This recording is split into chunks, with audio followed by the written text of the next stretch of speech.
Bonjour, everyone. Welcome to True Footy Live. It's time for everyone but West Coast to thrive. We are here for the last 90 minutes of the trade deadline, and then probably for a little bit after that, because from memory, when the deadline hits, that's when the reports still start coming through. Let me just adjust all these angles here. I should have some guests on today with us, but it'll just be me for the first little bit.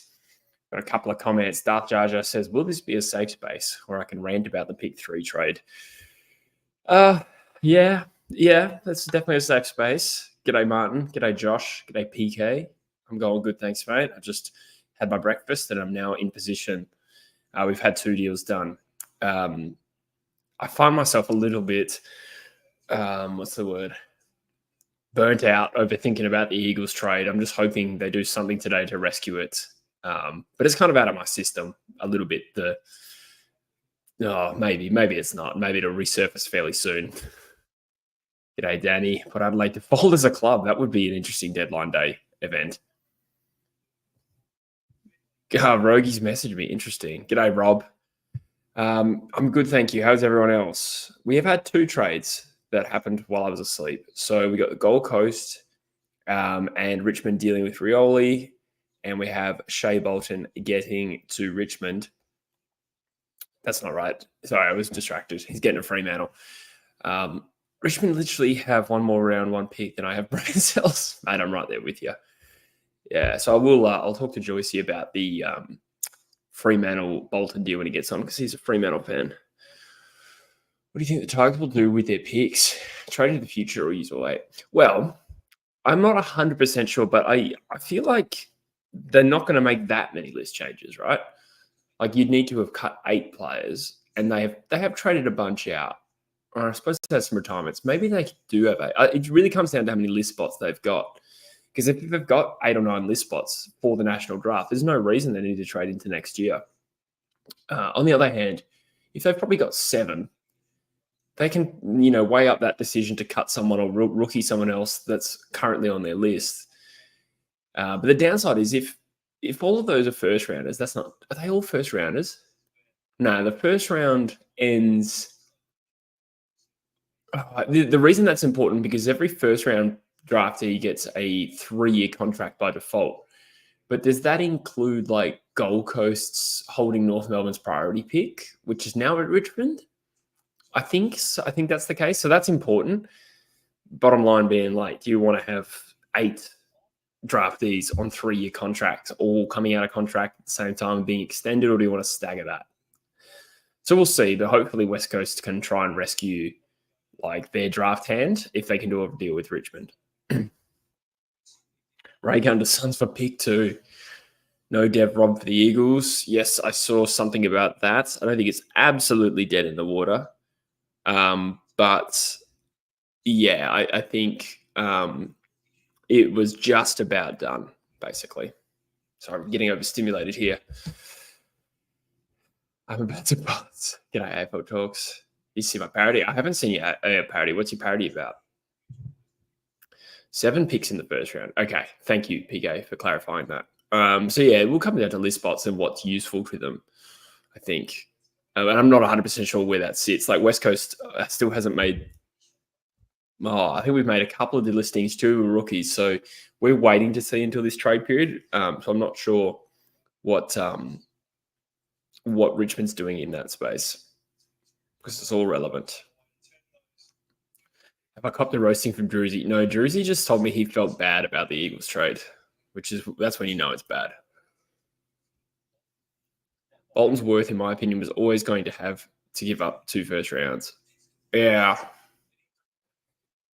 I thought 10 and 18 might be enough. At the end of the day, Bolton was contracted, so it's never really in Fremantle's hands there. I think Richmond did a really good job of extracting everything out of the trades that they could, to be honest. So you got to give them credit. We got Joyceberg. Joyceberg lettuce. Look at that little smile. Add him in. G'day, mate. G'day. How are we? Good, thank you. Good, thank you. We're just discussing Richmond's insane draft hand. And it's pretty impressive. Yeah. What do you think of the trade for Bolton as a Fremantle man? Yeah, I probably would have preferred it to just be 10 and 18 if I'm Yeah.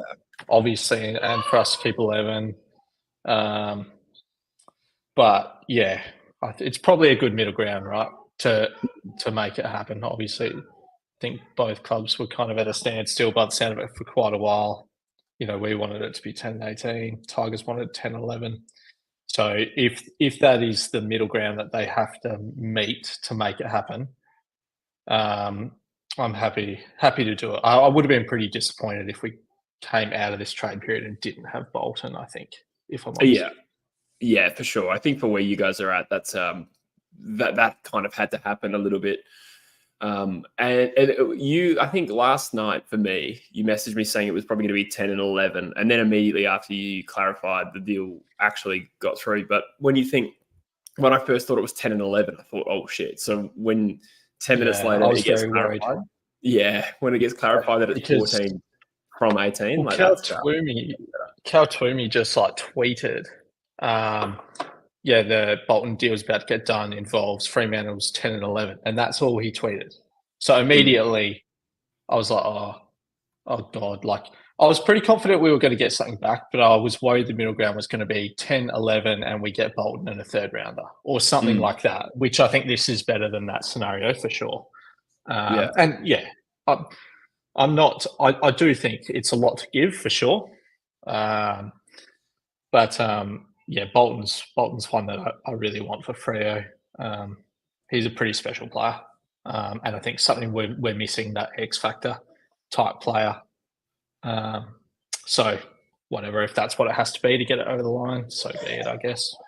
Yeah, that's it. And in a 14, it's not the worst pick to hold. The only thing is if it's true that Fremantle and West Coast like Bo Allen, which may or may not be true, then you move behind us now in the draft, which is the only thing you kind of really sacrifice there. But I think there's a heap of good talents in that range there. Bo Allen does not necessarily appeal to me more than some of these other types, but I'd be happy with him at the same time.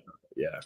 Yeah, I do wonder if like that is a bit of just a narrative, that narrative that the East Coasters are putting out there. WA guy happens to fall in the range where Freo and Eagles have the pick. So therefore they're just making a conclusion that both clubs want to draft him. Well, there doesn't really seem to be any information to actually suggest that he's favoured over any other player, right?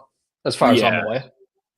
Yeah, they did that with us and Jinby, but they were right about Jinby. But other than that, I think Jinby was like the only West Australian we took at the first round for a decade. So yeah, sometimes they're right, sometimes they're wrong. We got similar a little bit of chat about. Sorry, was that?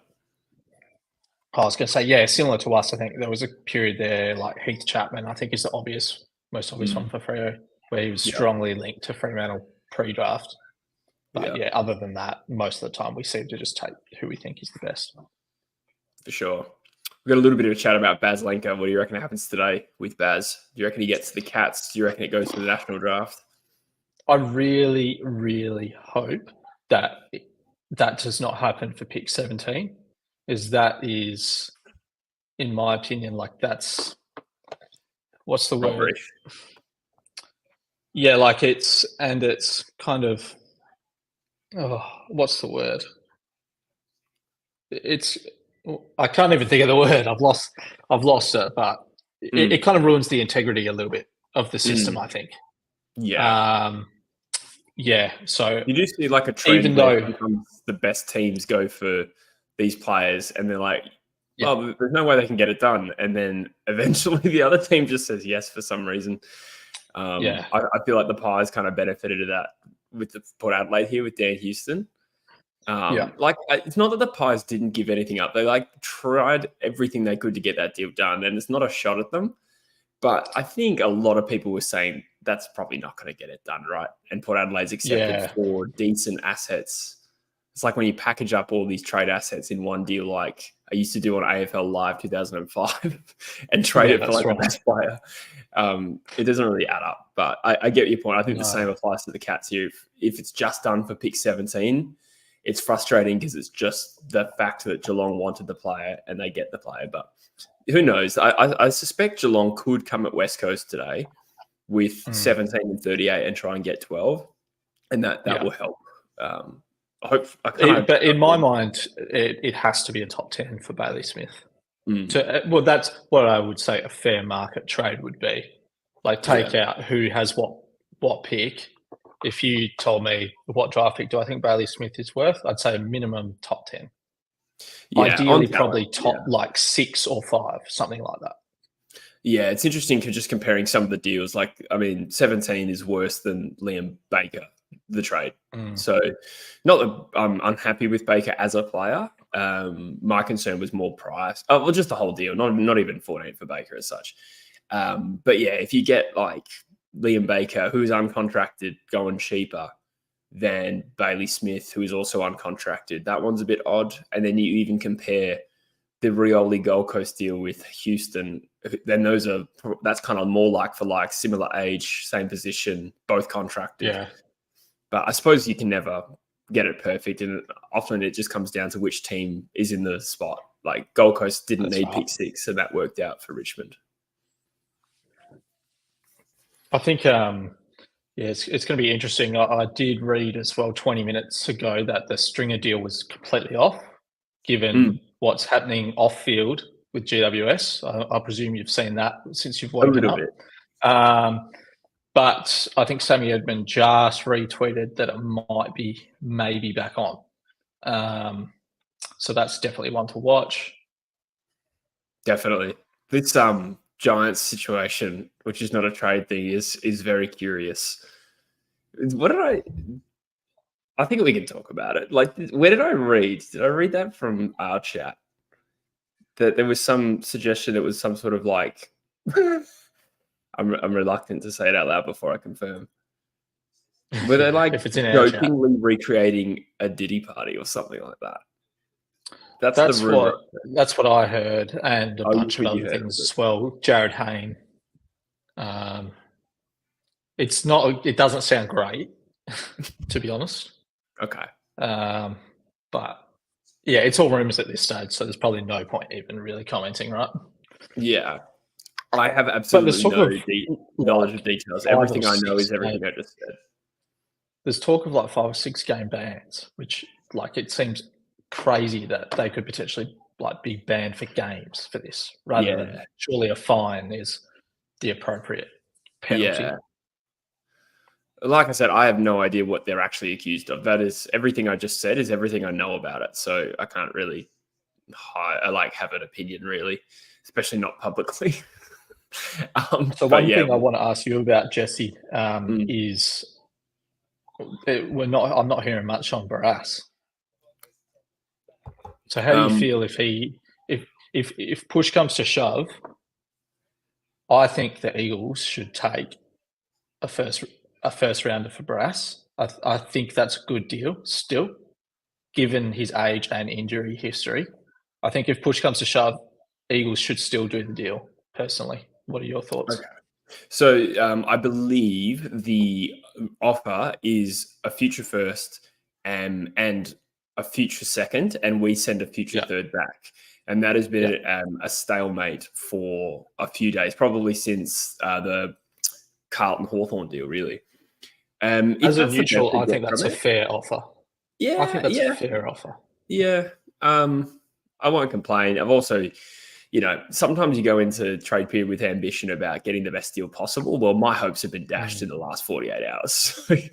I'm thinking if that's the worst it can get, I will live with that. In an ideal scenario, maybe here we push and we don't give the future third back. And I don't think that's unlikely.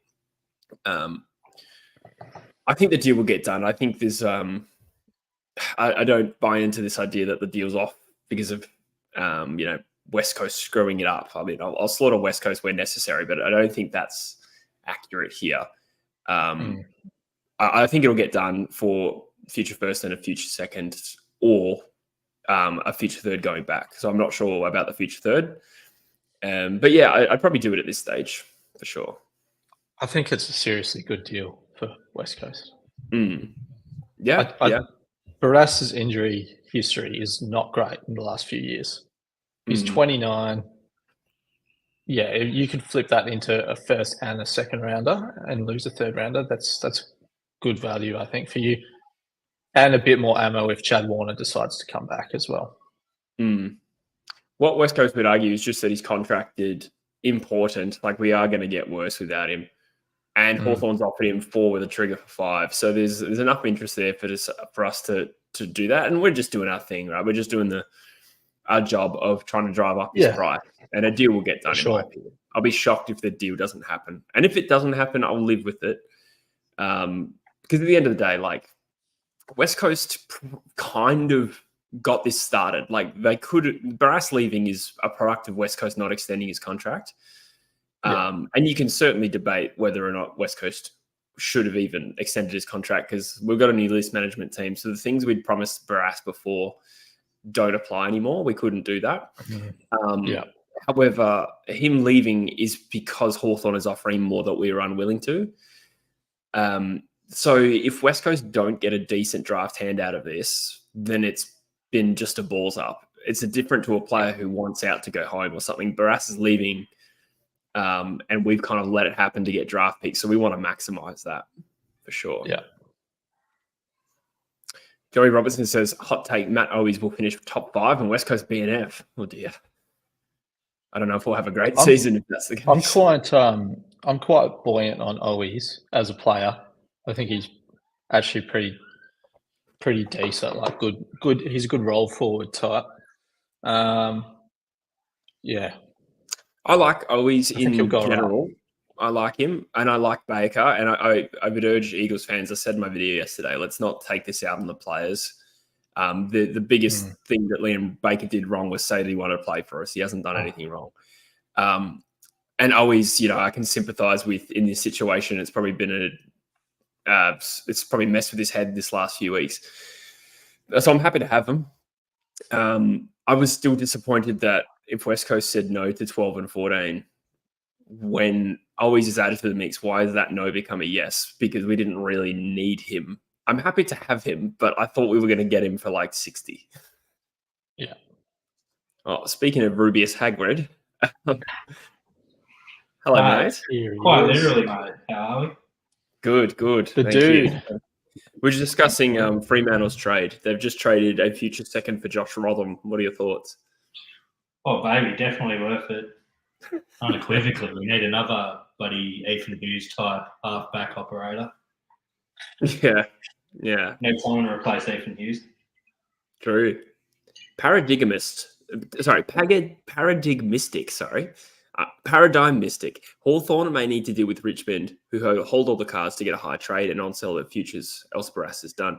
They could do that. That's not a bad suggestion. If West Coast... I know West Coast are trying to get into the first round, if you believe anything Don Pike says, and I'm skeptical. But what Hawthorn might do is just give us what they've got and then make it our problem to go deal with Richmond. But, I mean, that's not a bad suggestion. Can we talk about dogs? What's your favourite breed? I understand. What'd you say? Sorry. I said, what's your favourite breed? Look, I'm a big Staffy man. Always been a big Staffy man. Cavoodles, but I don't understand the getting rid of McRae and like bringing in Matt Kennedy. And they're going to lose Bailey Smith. He's the same player, basically, except McRae's more accomplished. McRae's better, though. Yeah, exactly. More accomplished, he's better. But they're just like vanilla disposal picks, really. And they say they're bringing in Kennedy for depth. Well, surely you're keeping McRae then. Kennedy would have to be 2 or 3 years younger. That would be one argument for getting him in. Maybe stylistically, they think Kennedy can do more defensively. I don't know. I mean, these are little things that might be. You're right about that. He can go. He's actually pretty decent as like a forward running, a mid running forward. It just doesn't really align to me personally. I think Saints was the other one I was saying in the chat last night. That just to me, looking at the moves they're making, they just seem. It seems like there's not much direction there to be going for Zach Merritt, going for Petrarca, going really hard, and then apparently to have no interest in Bailey Smith. Like that doesn't seem to align to me either. I suppose, yeah. I mean, is it the case that? Oh, geez, I don't know. Like, maybe they just know Bailey Smith would never have gone anywhere except Geelong, which I don't know should be true. But I do know that Bailey has been lining up Geelong for a long time. I have a friend in Geelong who was speaking to his mum, so I've known that for ages. But I suppose hey, the Cotton On thing too, because he's sponsored by Cotton On. I'm pretty sure. Yeah, I think that one's been in the stars. It's the new Vizzy. It's the new Tris Judd Carlton Vizzy deal. This one, I reckon. Simon Patterson says, "I'm a Shih Tzu man myself." Rogue Riot says, "Border Collie." Yeah. I don't know if the Border Collies have the pace through the midfield that Beveridge is looking for. I don't know. What are we saying? Luke Beveridge doesn't know what he's looking for half the time. That's the thing with Luke Beveridge. Yeah. Good U2 song.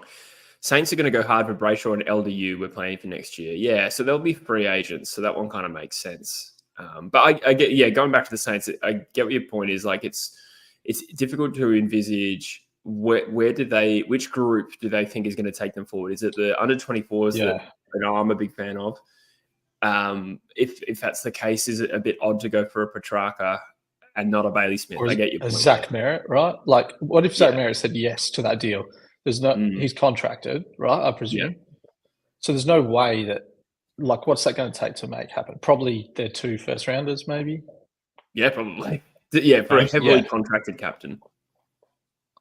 So yeah, and I to be honest, I actually don't mind the Saints. I think they got some really good young talent. If I was them, I would stick to the draft. What's that, Bush? Budding talent, would you say, Joycey, at St Kilda? What's the boss? I would say extremely budding, yes. Newcomb level, some would say. I got picked up for that, actually. I described St Kilda as having good budding young talent, and I wasn't like making a joke at all, but people picked up on that. That's funny. What a gross. Christian Barrow was Ross the boss. We got another. Somebody else said German Shepherd, I think. Brayshaw signs before Christmas, says Bendover. Yeah, internally they don't seem too worried when you hear like the Dockers list manager and Peter Bell, those sort of people comment on him. They're not too perturbed. I'd be shocked if Brayshaw left. Oh yeah, that'd be the straw that broke the camel's back for a lot of Dockers fans, I reckon. Yeah, it would be a big surprise just based on his personality and everything that he gives off his vibe. And most of his extended family is based over here. Like, his folks aren't Perth-based, but his extended family is. Yeah. And I'd assume his folks are well off enough to be able to get over here reasonably when they please. Should St Kilda go for Zach Butters next year? He will be a free agent. Is that the case? I think the 2017 draft should go free agent next year, whereas I think Zach Butters is a year younger. But if the question is broadly, should they target him as a free agent? Yes, absolutely. I think St Kilda getting Zach Butters would be a game changer for their young list. Or the young. He'd make some of the guys they already have even better, like your Jack Steels, these sort of guys. Like, he's just sort of that guy they can flick it out to and then finishes the job. Yeah, it'd be interesting to see what they do with 7 and 8. I think they're in a good position to hold and just take, at least one midfielder. But I don't know. Pick swaps can continue for a little while after the trade period, so bear that in mind to anyone who doesn't know that. Yeah. But I saw Cornsey talking about it earlier, but in general, what do you reckon about teams like standing their ground more and going, we'll take this guy in the preseason draft, we'll do like actually putting it on the line and doing it? Like, even Eagles could have done it with Baker to a degree. It's quite complex. I think it's more complex than that, because when you hear about Baker, apparently because he's got goodwill with Richmond, right? He was really keen to see them compensated. So I feel like there's actually just as much chance, if that happened, of like it actually backfiring and him saying, all right, I'll go to Freo so Richmond can be compensated. Yeah. I'm not sure that one quite washes with Baker. Yeah, absolutely agree on that. I think the Baker situation was like that. But if it's, say, like Bailey Smith, who hasn't explicitly said that, I mean, he may feel the same, but I don't think he said that. But if it did happen, I mean, the reason clubs don't pull this card is because you have 17 teams to deal with, and the odds of having to deal with that team again when the shoe's on the other foot are fairly high. So clubs don't, West Coast didn't want to screw Richmond over, because if West Coast did that, what if Harley hypothetically requested a trade in 2 years' time to Richmond? And if they're still on the bottom of the ladder, they have pick one. So there's just so much downside, which is why we don't see this happen much, other than when a club takes a real stance like Gold Coast did with Jack Martin. And I think Bailey. What's that? Could still happen with Bailey Smith. It could still happen, yes. I'm just sort of more explaining why, people saying the Eagles could have got Baker for free and whoever else. It's really a last resort thing. Yeah. Well, Matt Clark's burners in the chat, and he was pretty happy with his work with that trade. So anything you'd like to say to Matt Clark in the chat? Hang on, I missed that. I'll have to scroll that up. Matt Clark. I'm pretty happy with my work. Yeah, he's still subcontracted to Richmond. Yeah, they're still giving him a check. You know what though? Like, Richmond's got a decent value. Carlton got a bit of a bargain.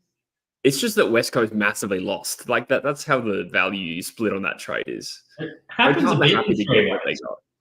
Hey, it happens a bit in the three ways where there's a team just getting real shortchanged. Like even the Houston thing, you could say Port Adelaide got a little shortchanged, and they had all the power. I find that trade pretty bizarre for Port. I don't really see how it makes them worse, right? Yeah. So they suggested, I think, that I read that Port Adelaide felt that if they rejected that final offer, Gold Coast were going to do a separate deal for 13, which would ruin the entire trade. And that was Port Adelaide's only avenue to get into the first round. So deep down all along, they always were open to trading Houston for a first rounder. That's the way I read that. They weren't really serious about keeping him. So is that because Houston really made it clear he wanted to leave? Did they just really want a first round pick? And they wanted to, though, was their initial posturing. They were probably posturing saying they want to compared to take the first and maybe a second or something, but they didn't even get that. Joe Richards could have been an extra steak knives deal for nothing, or again walking. He's a guy you can list him. Yeah. Walking. I mean, Collingwood did offer him a 3-year deal. So, but yeah, he was a steak knives for sure. What can save that deal is I still really like Lukosius. So if he turns out to be a gun, then I don't think they'll lose too much sleep over this. Where do you see him playing for Port? Sorry? Joyce? Where do you see Lukosius playing in the Port team? I'd imagine forward, because they've had a lot of forward line issues this year. Obviously, Dixon fell away. Marshall is still in doubt to ever play again. He's having some brain scans. Hopefully he's all right. But I think they need some tall timber. The thing with Lukosius, he's not really that number one power key forward. He'd supplement. I feel like with Georgiades, with Marshall, with Ollie Lord, they've got a lot of players around that similar Lukosius level. I'm not sure Lukosius is actually better than them. Well, who do you think Lukosius ranks? Because they've got a few not bad key backs as well. Would Lukosius be their second best key back versus their third best key forward? You could sort of put him in both categories. I guess you'd probably say Aaliyah and Zerk Thatcher are probably better as key backs. I'm not actually that big on Zerk Thatcher myself, but especially his appearance, it's shocking. Lukosius could also be a bit of a third tall back with a bit of good disposal, and I'm going to go see what he's parking at for a second. I missed that dog that used to permeate through the background of our podcasts. So, Bush, what do you think about Fremantle's trade? Can you hear Sophie as well? A little bit, not right now, but yeah. Okay, that's good. Yeah. Nothing was what he was barking at. Rogie says, lads, you're forgetting the one part that means Port wins the trade. They're getting the Rat King, Rory. Rory Atkins being that was bizarre trade as well. Yeah. Hang on. Wooden Spoon Data says there's some bizarre rumors floating around about Richmond at the moment. If any of it is true, they're probably done in terms of pick movement. Interesting. I don't know those rumors, but that sounds like the bizarre rumors are that they're not trading. So what are the bizarre rumors is my question. Mark Zogi says, Langford is not a key position player and Wright hasn't fired a shot. I'm just not sure who's going to replace Stringer. That's a fair question. For all this talk about Stringer leaving, there's 40 goals that they lose. Yeah. I mean, Nate I don't Caddy think is it's worth gun it. talent, though, I think. Stringer just wants security of a longer term deal. He doesn't want to have to be year to year having to prove himself every year. Yeah. But he's kind of put it on himself. Stringer's worth more than a mid-50s pick to Essendon, I think. To Essendon, yeah. Yeah. Yeah, agreed. I don't know how serious GWS are about it either. I think it's one of those, we'll have a sniff. Man, a lot of dog puns today and dog reference generally. Yeah, so like if they get a deal that really gets their tails wagging, I think it could happen. But I don't see why GWS would sell or just overpay for Stringer. I don't think it's a massive especially with the recent controversy they've had. Like, even though they've come out and said that the deal hasn't happened because of the controversy of their wacky Wednesday, but Like, you could say after that you wouldn't want to bring someone like Stringer in. in the third round, if they said, okay, 7, okay, 8, K9, we'll take the 9th pick of the third round for Stringer, like that would more make sense. Yes. Yeah, that was terrible. Me. I'm sorry. Whatever that was went right over my head. Yeah, maybe if a deal gets done late here, GWS can really raise the woof. Oh, dog puns. Raise the woof. Bush is like, oh, dog puns. Anyway. Yeah, it's funny to think that GWS, I did actually read before that they're now, or they're a little bit unsure about Stringer because of what they're currently going through. And I just thought it's kind of funny for them to be like, you're not dodgy, are you? Oh, wait, you kind of are. Never mind. Like, it's just not even related to an isolated incident. But according to the AFL Live blog, Tom Barrass is still in limbo with absolutely no movement. Interesting. Apparently, according to the blog. Who blinks first? Probably West Coast. I think West Coast should, as discussed. Yeah. David Vanetti on the chat says, who do you guys think has the best list? Collingwood would really be up there now. Probably favourites. Collingwood top heavy. Just need to accept I'm not convinced about depth, whereas I'm sure you could find other teams with better depth. On paper, you'd still say like Carlton or Sydney probably, or even Freo on paper, even though they missed finals, but you can't say them because they missed finals, I don't think. But I just absolutely love that you threw Fremantle into this. Purely on paper, they have like, if you look at it on, like, not in reality where they fucked it. Yeah, not in reality, agreed. Not in reality where they fucked it, but on paper, which is a entirely slightly different concept. In terms of the doodles in your notepad, maybe. But I think probably Sydney. I'd probably have to like Carlton, just because the key talent's harder to find and they've got the better key talent. So when you talk about quality of list, I think you have to consider top-end talent, but you also got to consider depth, whereas I think Carlton's probably is far away from being proven. No top 4 finishes and not super resilient to injury. I'm not too sure about their best 30, how deep that goes compared to Sydney. Obviously, against West Coast, it compares very favourably. Sydney are deeper, but it's easy to fill out of teams and find prodigious Ks like Curnow, Mackay and Wiedering. You don't find those guys every day, whereas midfielders you can find and depth you can find. So I think that's something that distinguishes them a bit. Yeah, that's a fair point. I'm not a Carlton man at all. Pains me to say that. Yeah, well, I agree that Carlton have would be right up there if you ranked like their best 6 players against every other team's best 6. Like they'd be in the mix for the top, I'd say. With Cripps and Mackay and Curnow, Wiedering off the top of my head. Well, I think Sydney probably has the best balance of top end talent and list depth. Like if you're looking at a holistic look at it. But again, that it would require a pretty deep analysis to have a really locked in Another answer. shout, actually, GWS could be in the conversation even. Yeah, Yeah, so they're up there for me. agreed. Although the depth hurts now after this trade period. They've played depth too much, like Perryman coming. Yeah, Sort of deals. yeah. So you had got Stringer. I Green was going to is say, pretty like much a forward line of Stringer, Toby Green, Brent Daniels, Jesse Hogan. Like, how dangerous would that be? Oh yeah, Mm. Coleman medalist Jesse Hogan. Yeah, true. A year late on that prediction.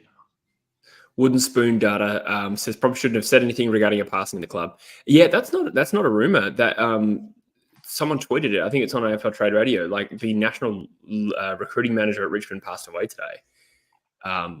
It said that he had a fairly lengthy battle with cancer, and to me, I don't know if he's necessarily been in the trade period. It's unclear. So first of all, that's awful. Oh yeah. But if in terms of impact on the trade period, I don't know if it's necessarily him that's been involved. So I guess we'll wait and see. But I understand what you're talking about now, Wooden Spoon. I'll see if I can find it. It was definitely tweeted on somewhere, maybe John Ralph. Tom Morris tweeted but deleted straight away, apparently. Oh, shit. Okay. Well spotted. It was Tom Morris now that you mention it. Okay.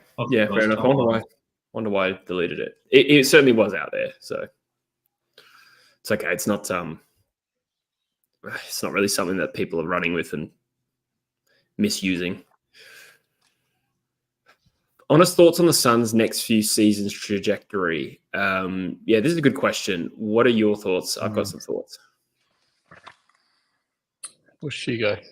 Oh, I was going to let you go, but all right. They've got upside. Like they've kind of built that foundation. They just sort of need to let it grow a little and then find the right pieces to sort of just sprinkle on top and finish it off and really be in a good position.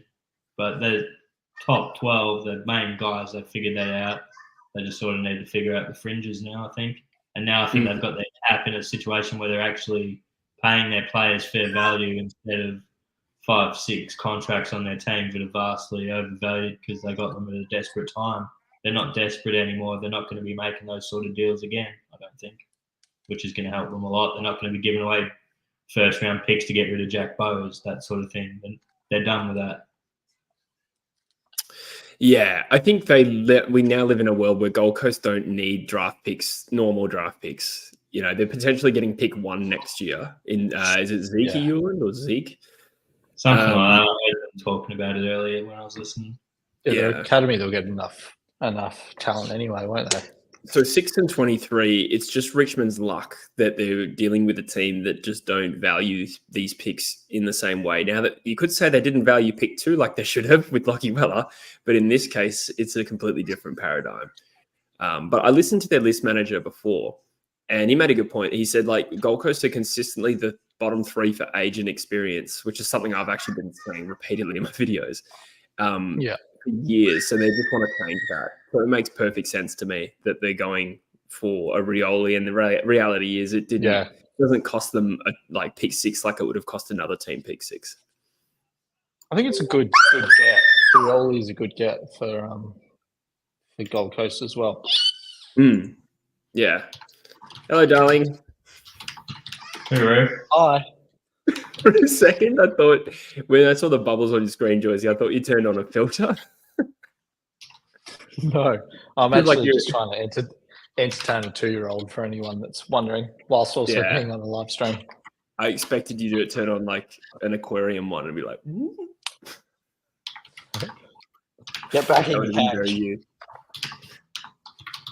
Chubby Joe, welcome, mate. Says the Suns are going to be a powerhouse. Cherish the times we've had when the lost heaps of days are over. Really, that's a big call. I don't know if I can trust them to be a powerhouse, but they could be with Hardwick, but I don't know. There's still enough doubt there for me to not really fear it yet, You know what's funny? I heard someone talking about the Suns before on Trade Radio, and they're like, oh, yeah, should have made finals. They said they were going to make finals. I'm like, how many teams do they say that about? I swear I've heard people say that about Fremantle, Collingwood, Bombers. How many teams are these people thinking like should have made the 8? Yeah, There's only, Adelaide too. it's called the top 8 for a reason, right? Yeah. Yeah, no, there's still, I think some people get excited about draft picks and then assume that 3 years in they're going to be the full product. Whereas a lot of the Gold Coast young players like Raul Anderson, Ben King, Mac Andrew, Flanders, those are some of their very best players. And they're like 22, some of them. So they're kind of like where Fremantle was, over the last couple of years. Who knows about next year? Like, I think finals is a decent chance, but I don't think finals in 2024 should have been the pass mark. I think they were still really young. I agree. Like I said, bottom 3 for age and experience with Adelaide, which is another team that we sort of heaped expectation on because of the way they finished last year. But like list profile wise, you're like, oh, they're actually still kind of early in this and probably still got some gaps to fill in their team. And Freo, right? Like, again, off the back of 22, everyone, it's like suddenly the pass mark becomes do better than 22 or at least make finals. Yeah. The age profile probably shows that they probably overperformed in 22, right? Just as much as they maybe underperformed in 23. And the reality of where the list is at is probably somewhere in the middle, maybe. Well, you lost a lot of experience too between those seasons, which is something that easily gets missed because from memory, none of them were big names, but still important players to Fremantle to some extent. I think Mundy was probably the headline there, actually, now I think about it. He was in 22. Speaking of age and all this, David Vanetti says, as an Eagles man, where do you see the club heading? I'm confused as I don't see benefit bringing in Owies and these older guys. Would have rather we hit the draft hard, some questionable calls. Yeah, well, if you look at the best 22 and how experienced is going to be next year, it's not a team that should be finishing bottom 4. So they do need to be sort of measured against that. I think that going for Owies and Baker and Graham should improve us next year just because of the sheer amount of players we had. Well, put it this way, that they bring something different. They're all pretty quick, pretty tenacious, pretty aggressive. And these are things West Coast have not been. In terms of the list direction, though, I think this is more a thing that in 2 to 3 years, we'll be glad we have them. Rather than 2025, we've still got a lot of vets around. Another dog pun. And, it's when Cripps and McGovern and whoever else are all gone, then we'll probably be glad we have Baker, Graham and Owies. That being said, it wasn't worth trading pick 3 down for. So sum that up. West Coast should still have hit the draft really hard this year. So it's a missed opportunity. Who would you have liked to trade? Like another mid to support Harley, or would you have gone a bit more speculative? Not that I know much about the crop this year. I've just heard it's good. I just wanted to pick something in the top 7 or so, and I wanted one of the best tier midfielders. We still need a midfielder, given Ruben Jimby probably looks at home as a backman, and Hewitt missed the year with injury. I think another midfielder would have been the go. So to trade out of that tier, I think was incredibly short-sighted. So yeah, to answer your question, the best available midfielder. I had a few favourites, but I was pretty open-minded. Owies, Graham and Baker give the Eagles more grunt and edge, which we have lacked in recent years. I agree with that. You watch the highlights. One thing stuck out with me was like ferocious tackling, moments of really quick thinking, leg speed, and I'm just like, wow, these guys don't look like Eagles players. So McQualter's coming over and talking about playing a bit more of a chaotic Richmond brand. So all I can say is at least I can see the connection between how they play and how McQualter wants us to play. Seth is asking how long left. I don't actually know how to set up a timer on StreamYard. It is 44 minutes to go. So if you're in Western Australia, that should be 4:30, the deadline. Correct. Yeah. As of 27 seconds ago, according to the live blog, Paul Connors and his crew have gone into the Geelong rooms.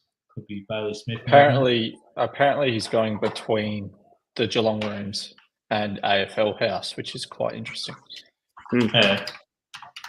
Yeah, So I it know sounds that like the something's AFL, happening. yeah, the AFL Do you can think there's mediate potential that trade. AFL would block the trade of 17 for Bailey Smith? I don't know if it's at that level. It'd be pretty unprecedented.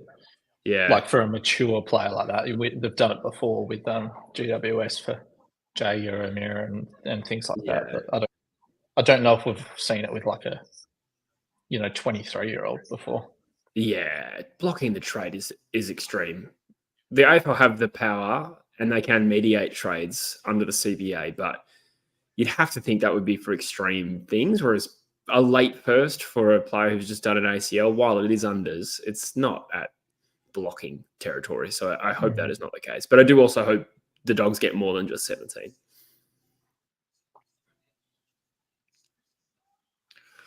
Do we have the D's in the top 8 next season? No. Difficult. Sorry. They Despite my need everything to predictions. go right, which is difficult. But if everything goes right, yeah.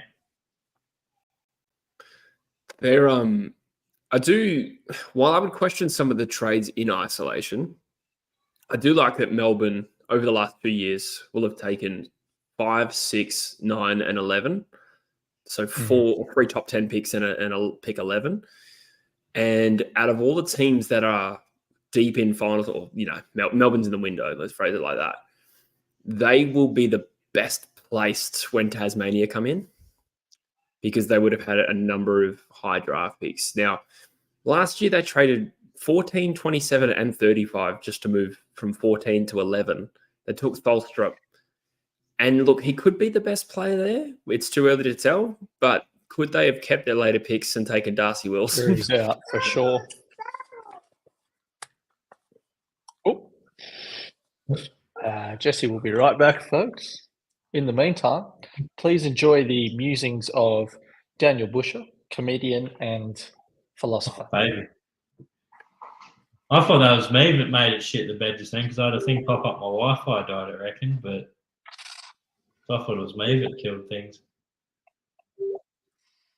But it turns out Let's go back Australia into the chat. in England. Izzy AFL Cards says, will Parker get to North? I think he will. You'd think so. The fact I that don't know publicly anything. put it out there. I don't know anything, but I think he will. I think it'd be a bit pedantic of Sydney, right, to like stop it. Yeah, but yeah, considering they're not playing him as much as they could. But he is important to them. Well, Jesse's disappeared entirely. That's ominous. Rob Mack, 2411. I see in the chat. D. Bush, what a king. I believe that's someone I went to high school with. Good fella, good hooper. G'day, Rob. How you doing, mate?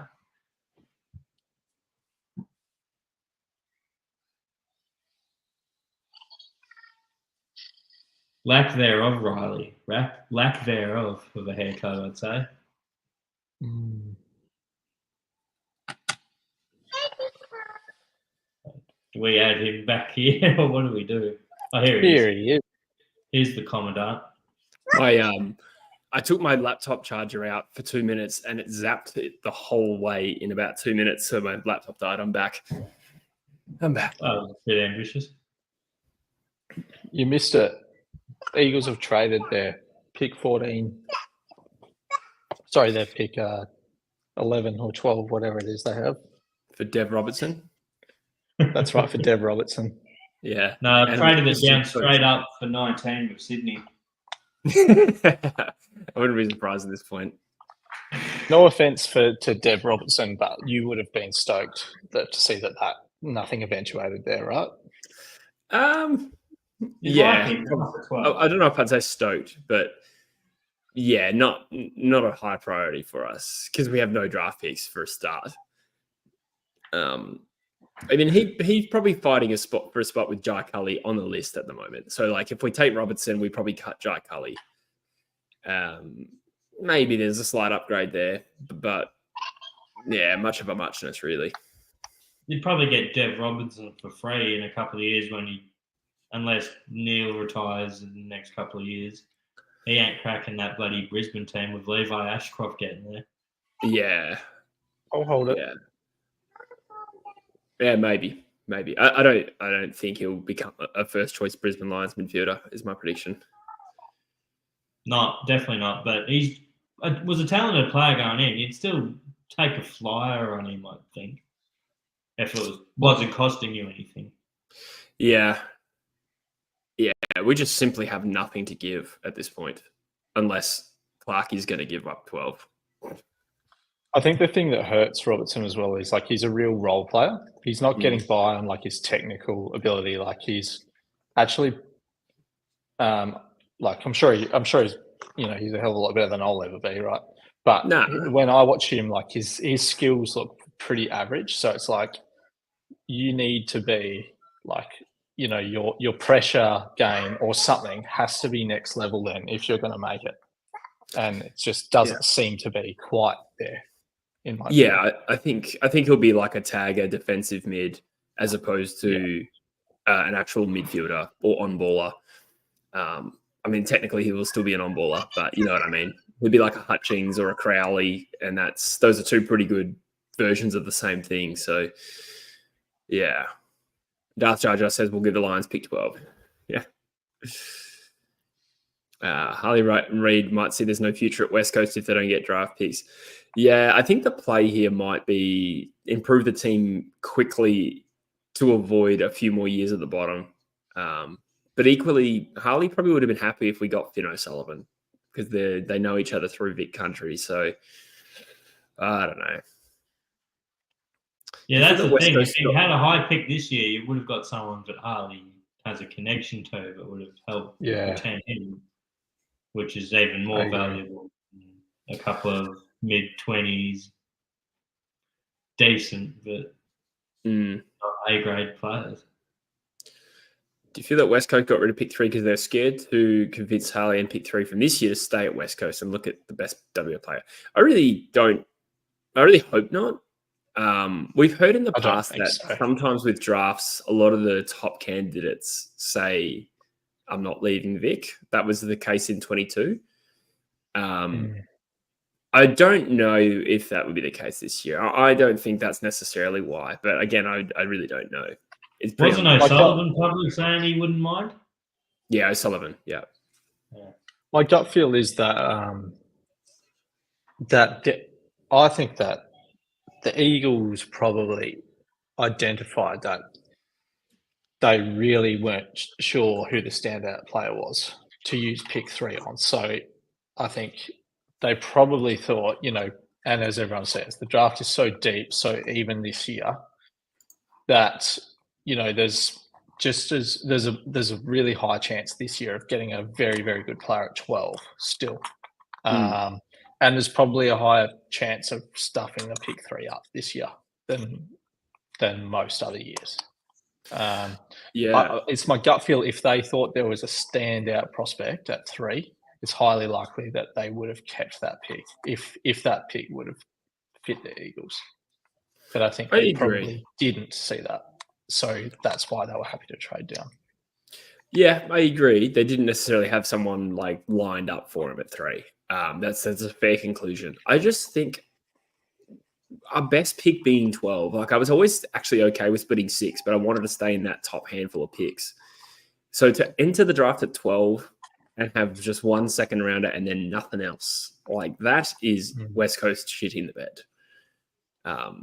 Starting at 12 is just terrible. I mean, we could rescue it by trading, the Barrass deal back into this year, but you'd have to find a taker for that to start off with. So I don't have my hopes up. Someone in the comments reckons there's a good chance it won't happen. Sorry, you spoke at the same time. You go, Bush. It looks like what I thought's already been retracted in subsequent comments.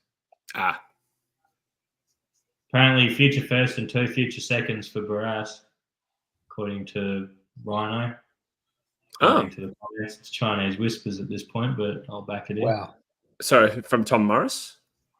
No, this is Pete in the comments quoting Ryan Daniels. So it's a Chinese whisper here. One recent discussion is Barrass and a future third and a future first and 2 future seconds to West Coast. Yeah, I'd probably do that. That's Good about deal. the same. Get it done. That's actually better than a future first and a future second. Get it done. Yeah, I'd probably get that done. Get it done. And it's plenty of ammo if Chad Warner heats up next year, but you can't be banking on that, even if that's a factor in going into the future. That's why I was happy to go hard and get Bolton done and even get 14 back. Yeah. Yeah, I think that Warner One in the thing is hands like worth two in the bush. it's a pretty Warner's like, coming to West Coast, so it's fine. easy headline. It's a pretty easy headline, I think. Like, Yeah. go to right. Oh, Freo and West Coast stockpiling for Warner. Mm. But yeah, I don't think it's that simple. Doesn't it Yeah, you necessarily can't need bank to? What if Sydney What's just that? go, fuck it, 10 years, 20 million? Yeah, I see your point, Bush. You are right.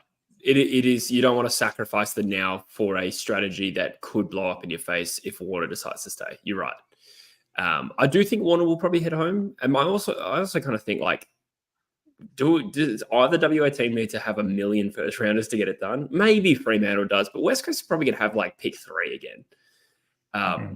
Do we need to hold 3 firsts if we've got pick 3 and a future first anyway? And there's 2 years worth of futures now as well. That'll be That's right. relevant in that deal. Yeah. So for me, like saying that we've got extra firsts next year, hypothetically, does not ease my discontent with not having a first rounder this year, or sorry, more than one. I would have been a fan of Freo flipping 14 for a future first. I wouldn't hate it. We still could, to be fair.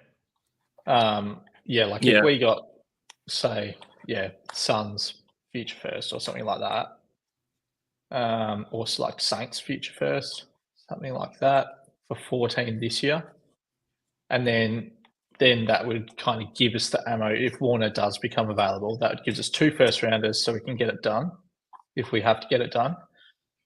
And even if it doesn't happen, well, it's like, cool, we've still got Bolton this trade period and we got 2 first rounders coming in next year, which is still a good, fine scenario with me.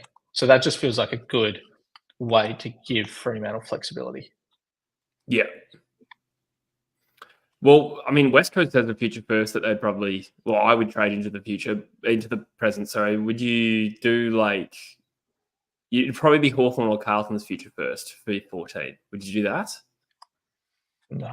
No, too late. Yeah, they're both good teams. Too risky that it ends up being the exact same pick, I reckon, especially Hawthorn. Especially because the way they're talking, pick 14 in this year's draft's worth pick 5 next year, the way they're carrying on. Yeah. I suppose it was more like angling it for Warner rather than taking it on value. But yeah. Yeah. I'm going to get a coffee. I'll see you, Rogie. Sounds good, mate. You Rogues. I reckon if Warner does come back to WA, he'll go West Coast.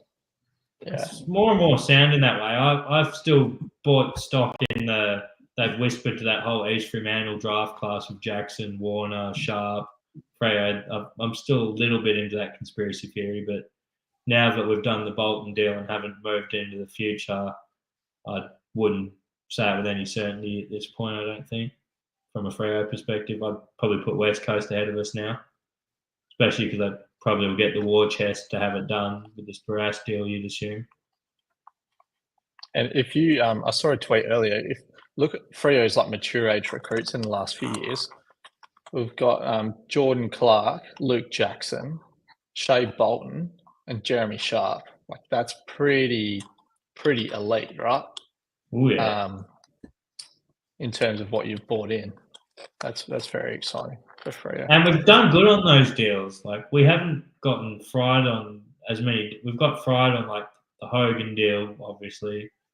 Like even some other deals around that time, we weren't the best on. Ed Langdon, that was another probably not the best deal I bought at the time. Didn't like that. I think Jordan Clark. That was fair. That was a good fair deal, right? That was a fair I think that deal. was in our favour.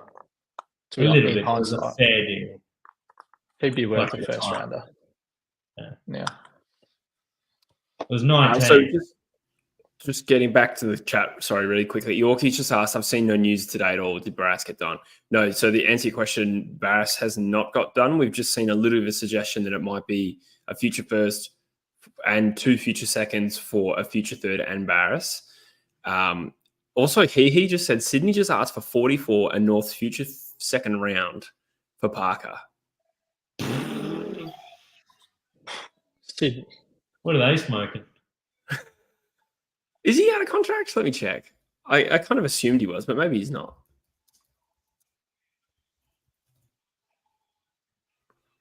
Could be a 1 year job. He is contracted. Oh, yeah, it's 1 year, and then North Melbourne are offering 3. That's what the. Is that right? Yeah. I heard that just before I jumped on.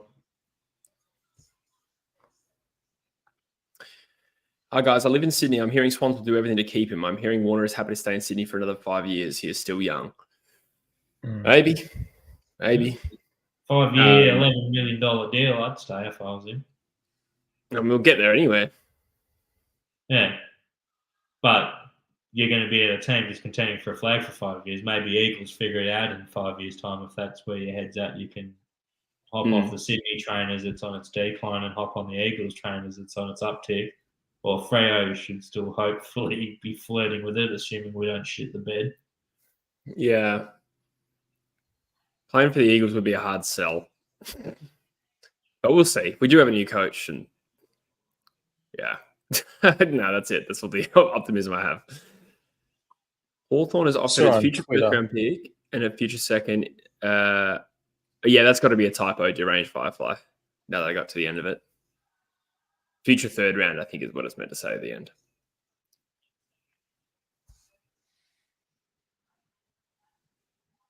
Constanti might be with the deal. So Constanti out of contract at Sydney. But again, this would be another steak knives where Constanti was probably, he wasn't offered a contract at Sydney.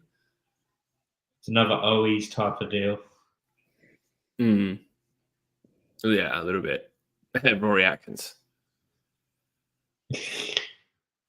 I think Hawks will be under pressure as well to get Barrass done.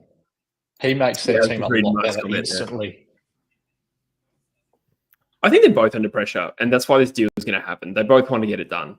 I think, though, Hawks more than West Coast. I don't think West Coast will be that devo to just go into next year with elite backman who's going to definitely save you goals. Yeah. Because Hawthorn, this could literally be the difference between a flag or being a prelim team. And Battle and Barrass are very different players, really. Yeah. Barrass is much different. So I agree with that. I think that's why West Coast tried to get the Baker deal done independent of Hawthorn, so they didn't rely on Hawthorn. Yeah. I think both teams are under. There's a little bit of impetus. West Coast will probably want to do the right thing by Barrass, get some draft picks, and Hawthorn want Barrass as much as Hawks fans are saying West Coast shat the bed, and West Coast fans are saying Hawthorn's under pressure. Everyone wants to get the deal done, and the deal will get done. Yeah. There's more mudslinging and ego on Twitter during trade period than any other time of the year. I reckon it's more ferocious than finals. Maybe not. I love it how I swear I get sick of every single trade that goes through. It's like this team won, this team got smashed. It's like, yeah, I don't know. Just people can't just seem to accept that sometimes clubs need to just do what they need to do to get a deal across. It's never going to be this perfect scenario. Yeah. Right? You win some, you lose some. And most of it seems to me 80% of the teams, it balances out pretty well. Mark says Hawks are not under pressure. We've never done a big business deal. Hawks don't look foolish if the deal falls through. I don't think West Coast look foolish either, though. I don't understand why it's not. Look, he's just anyone looks foolish, but yeah. I think Barrass makes Hawks a lot better immediately, which is why I think Hawks will be more keen to get the deal done than West Coast. But that's just my opinion. Yeah, it'll happen. As a side note, this is not directed at you, Mark. You're just expressing an opinion. But when this Baker thing went down and social media went into meltdown, and I'm just trying to react to the terrible deal West Coast did. The most shit I was getting was from Hawthorn fans over the Barrass deal. And I was just trying to process the awful Baker deal And over my right shoulder, I'm looking back at all these comments going, West Coast are nuffies for ruining the Barrass deal. And I'm just like, I've almost forgotten that deal was happening because this one was so bad.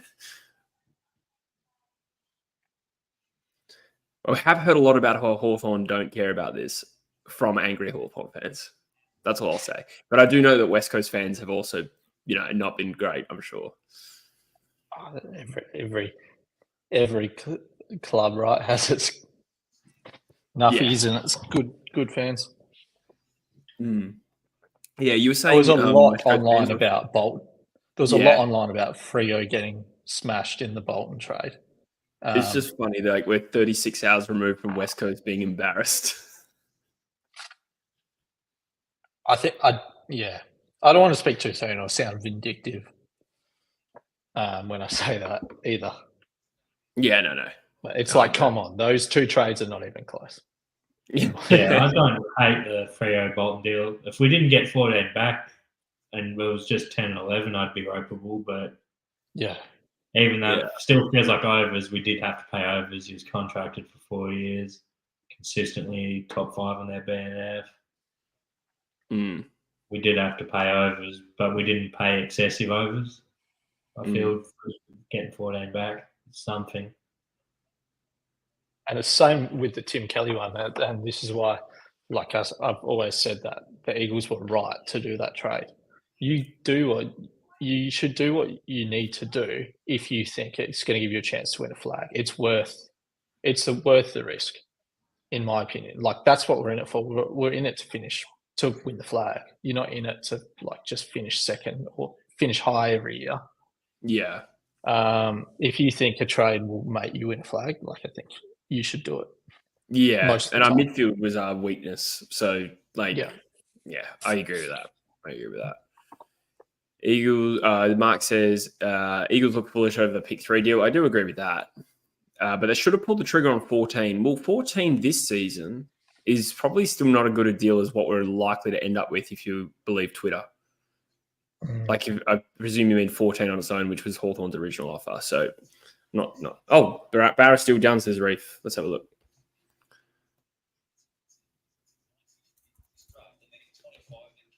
Where am I going to find it? Yeah, wow. Interesting. No first to Eagles. Don't tease me. I'm so vulnerable. Granger Barrass. Oh, jeez. Straight swap. He's like Barrass, but with more Granger, per Ryan Daniels. The Kmart Barrass. Okay, it just says details coming, but 14 minutes before that, it was Barrass and a future third for a future first and 2 future second rounders. So I think we can probably safely assume that's about right. We have 21 minutes left, Jay wrote, by the way. That's a great deal for West Coast. I've said it a few times on this stream. Yeah. I wonder whose first it is. Would it be Hawthorns or Carlton's? And which one is better? I'd rather have Carlton's, but that's... Yeah, I probably would too. Just a guess. Yeah, you already know what I'm going to say. I'd rather Hawthorns. You're reminding me of the great Hawthorn North Melbourne debate of the pre-season this year. Mate, didn't I pick the D's to win the flag? I actually don't remember. Yeah, I did. Unlucky. Yeah, but Barrass is done, mate. For all the shit West Coast, and I mean me, have opted for the Barrass deal. That's an okay result. It's okay. I also just kept getting told it wasn't going to happen at all. Now Hawthorn are going to pull out. It's obviously not true. Man, there's surely all these deals aren't going to happen. It's still Peatling, Bailey Smith, Stringer, McRae, Kennedy, Caleb Daniel, Luke Parker. There's only 20 minutes to go. I know. They've got to just about have been done. I don't know. I remember... what are some of the weirder ones you can remember, right at the deadline? So 2 that come to mind for me were Aiden Bonnar, who was a first-round draft pick and still had a bit of a name getting to North. That wasn't even reported on at all, and it happened. And Aish to Fremantle happened real late. Yeah. Yeah, that was skin of its teeth. Apparently, Tom Mitchell to Collingwood happened like they hadn't even discussed it until the last day of the trade period. I think even Jago to Freo was a bit of an odd one, I reckon. That was at really left field too. Yeah. That's true. Watch the narrative around Barrass now being a game-changing player for Hawthorn change. Yeah. Whereas 5 minutes ago. Yeah, I mean, yeah, bullshit. Sad to see him go. I'll tell you what, it was weird seeing Jack Darling do a video saying, "Hey, North fans." It just something creeped me out about it, even though I was fine with it. It was just like, oh, it's weird. I don't like this. Good for him, though. Hey, North fans, hate vaccines? Me too. I'm Jack Darling.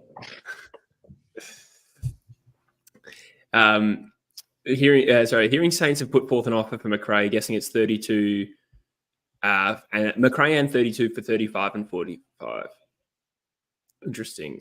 Is that's worse for the Bulldogs than 47 outright, though, isn't it? Winspoon 47 outright got declined, and now the Dogs are also copying a downgrade.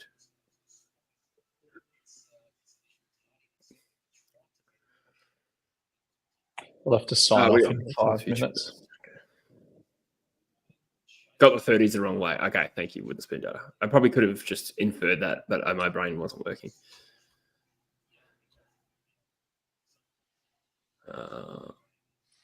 Okay, so Barrass, obviously done. Did we ever actually get 100% confirmation of what it was? Not yet. Kane and Damo on Trade Radar have said Hawks are beautifully impatient. They're not waiting for anyone. Yeah. It's like you said, the rhetoric will change big time around. 100%, yeah. Mate, you cannot convince me that Hawks have got a good deal here for a 29-year-old with his injury history. I'm not surprised if he has a bad injury and only plays a few games for Hawthorn. Oh, God. Apparently he was... Well, don't you remember the talk? He was very close to retiring earlier this year. Yeah. They said borderline retirement. Yeah. The thing is, though, he has played really... he had a really good year this year. So, I don't know. I still think there's a good chance he becomes a good player for him. Sorry, is this podcast just about WA teams? Sorry, no, it's not. It's just that the Barrass deal just happened, and Freo also got bold. Those are the only 2 out of the 3 deals done today. So, but we will. What other teams are there? Peter Taylor says Barrass for F3 for F1 and F2. Okay, so it's not 2 future seconds. Confusing.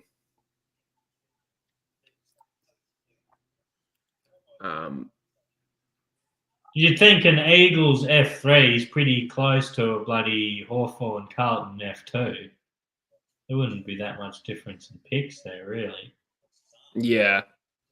That was the offer that was at the in place at the start of the day, if that's the case. Well, the thing is, with the deadline day, they often will have the deals made early in the day and sort of tell them not to wait till deadline so they can sort of milk the trade deadline. Something's happening type of thing.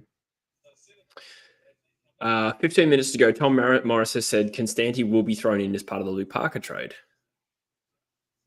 Geez, Sydney pulled a fast one there if that's the case.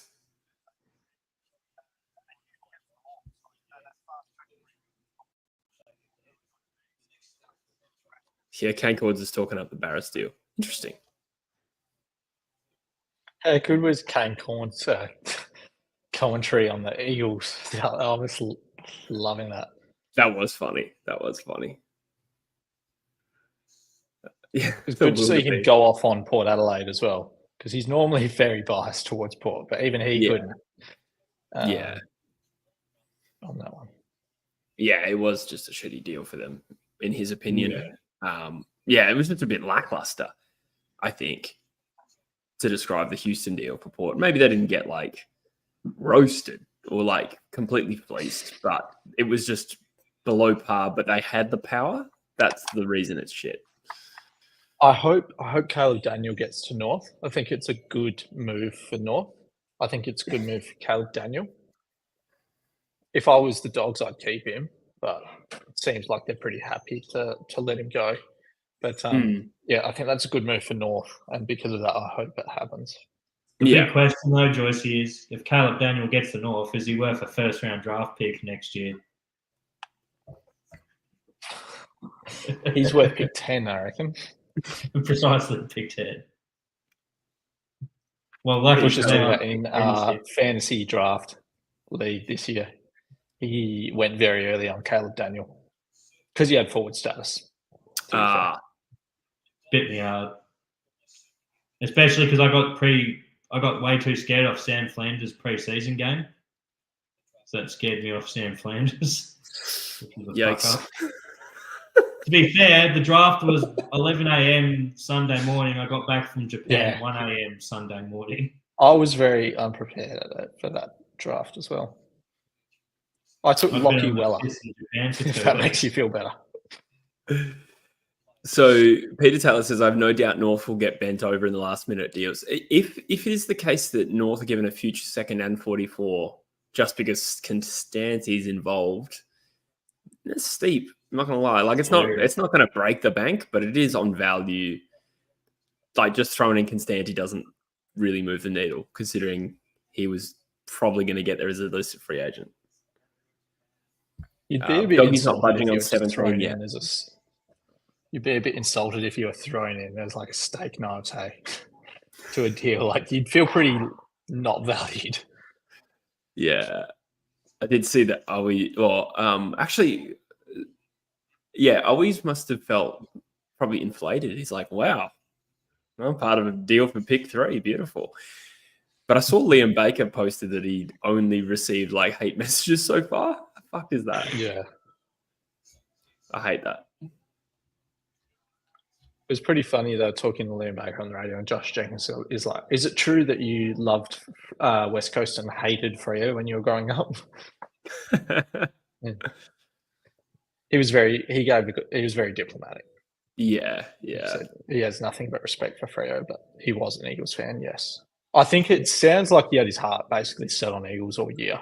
They just kept the cards pretty close to the chest, and I imagine maybe if Freo's offer was ridiculously better, but it sounds like he always wanted to go to West Coast, basically. Eagles would be paying more too, you'd think. Yeah. Don't know.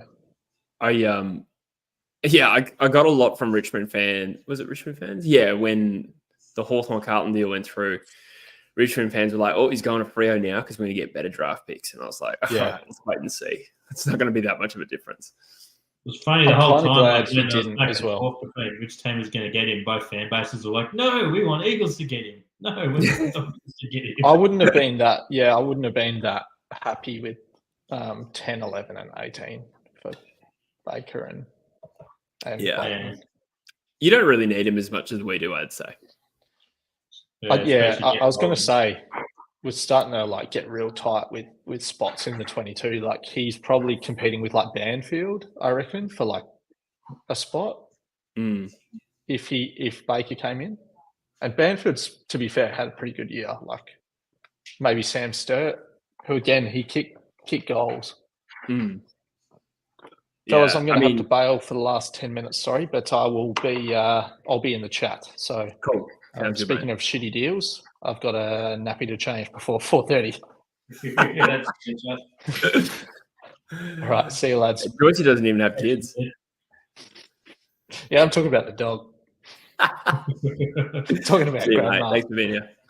See ya. Finally, we're alone. Oh, baby. Freo overpaid for Bolton, in my opinion. Is that your... I'd agree, but we had to. Yeah. And we didn't get pillaged. Yeah. But we did overpay. We didn't get pillaged. Might be seeing a four-way trade with North, Saints, Cats, and Dogs. So who would be the players involved? Obviously, Bailey Smith. The Dogs would have McRae in there, maybe, because he's getting to St Kilda. The Dogs also have Caleb Daniel going to North. The Saints are getting McRae. Yeah, okay, that's a tricky one to see how that would work out. Convoluted. Could outdo the Houston mega deal, apparently, as they called it, mega deal. Harley Reid going to Essendon for the first 7 picks. Probably do that at this point. Oh, yeah, bloody oath. I do love Harley, but 7 picks and the hanger.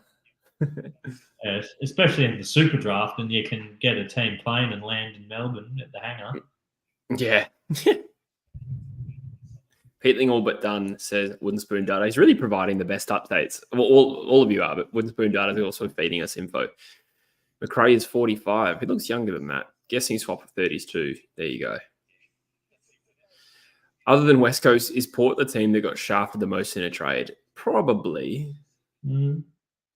Yeah. I kind of separate Gold Coast. Gold Coast. Yeah, I was going to say Gold Coast don't value the picks, and they needed to get out of those higher picks anyway, and want Low to match their academy dudes. Darthy said West Coast traded pick 12 and Oscar Allen for Taberner. I'll do that deal any day of the week.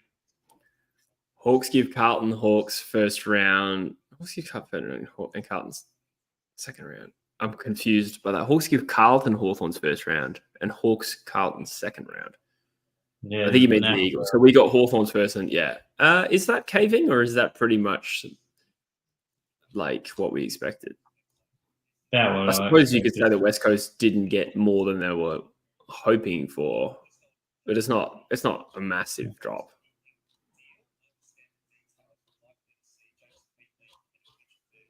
Do we ever Pretty sure he's finished top 5 in their best and fairest the last 5 years straight.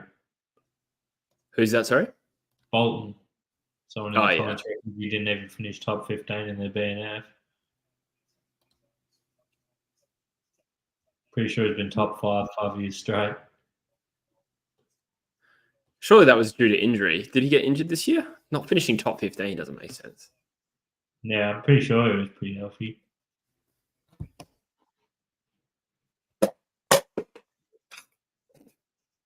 I missed the bin. Lovely. Xavier O'Halloran is not happening, apparently. I presume he's staying at the Giants then. Yeah. Deal with the dogs. Dev Robertson going to the Eagles. Unlikely at this stage. Haven't heard anything for hours, so probably not. But not impossible. There's probably a lot going on that we'll find out about later. See Mackie walking around. The Mac Daddy. There you go. 17 and a swap of later picks for Bailey is the deal. Oh, it's happened. Caleb Daniel for 25. Wow. That's not the worst trade, I don't think. Yeah. North would have hoped for a bit cheaper, but like for where they're at, I don't think it's a big deal. Oh, the Carlton guy walking with the Bulldogs and Mackie. Do you reckon Richmond, West Coast, or North will make finals? I think Richmond probably third team back in that is my possibly. West Coast and North are a tier ahead of them, I think. Yeah. A year. Year is probably a better word for a tier there, actually. North's definitely further ahead in terms of talent. West Coast have a mature team, so like a good coach could probably get them closer. But we're not talking about flag; we're talking about finals. No. So we'll see. I don't know. What do you thought for Parker and Constanti, apparently? What was that, sorry? 44 for Parker and Constanti, according to Wooden Spoon. Oh, that's a good deal. And according to Cole Somerville, you got the 32K before the deadline.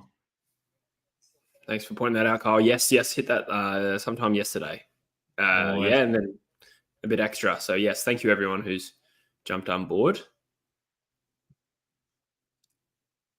Bargain West Coast, says Joycey. What's he referring to? Barrass. I still actually haven't seen that written down. I presume it's... I saw an official tweet saying it's done, but it didn't say the exact. Yeah. Just on Barrass as a whole. I mean, people seem to know. It's just I can't find it. West Coast Eagles get... Oh, hang on. West Coast get a future first, future second, and a third round. And Barrass goes for a future fourth. So that is a better deal. Yeah, it's not bad. I mean, it's just marginal gains, but Yeah, that's not too bad. it all adds up. So a future first and a future second, and our future fourth gets upgraded. Cool.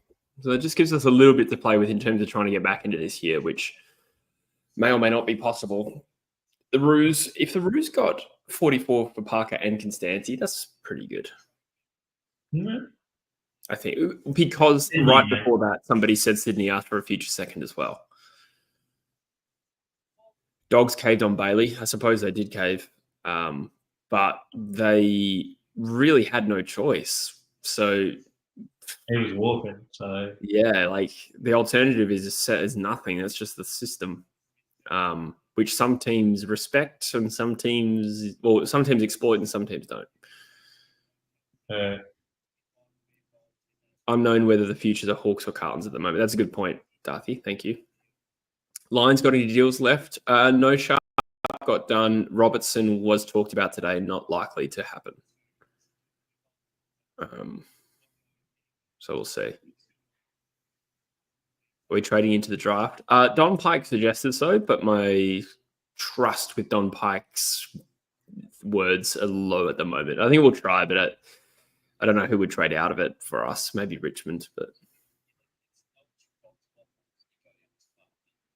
you probably wouldn't want to Eagles and be trading a future first.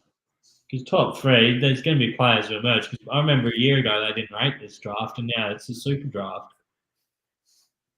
Yeah. So for all we know, next year's could actually be half decent, especially with the development system improving the way it is year on year. So the top three for next year's got value. Still. Yeah. Kemp is being discussed again. Would have to be 32 for Kemp at a pick in the 60s. Surely Carlton don't accept that. I think Kemp's worth more than that to them. Just to them, I mean. I don't know if the Eagles folded. Where was that comment? Mark, I don't agree the Eagles folded. They got a better deal than what was said at the start of the day. So it's just two clubs met in the middle. As much as you want to push narratives, not quite the case. Stringer done for 52, McRae 45. The only thing that can redeem my respect for Pike is him changing the song. That's a good call. North didn't cough up too much less for Daniel than Geelong did for Smith. That's a fair good point. Wait, is that true though? Did 25 change hands or was it just 44 for Parker? Oh, because of Daniel. Sorry, my brain failed me. A little bit overs maybe for Daniel. He is contracted. But Bailey Smith is massive unders. Massive unders. Mm. So hard to compare the pair on that one. Hawks F1, F2, and F3 for Barrass and Future. That's actually pretty good. Yeah, all in all.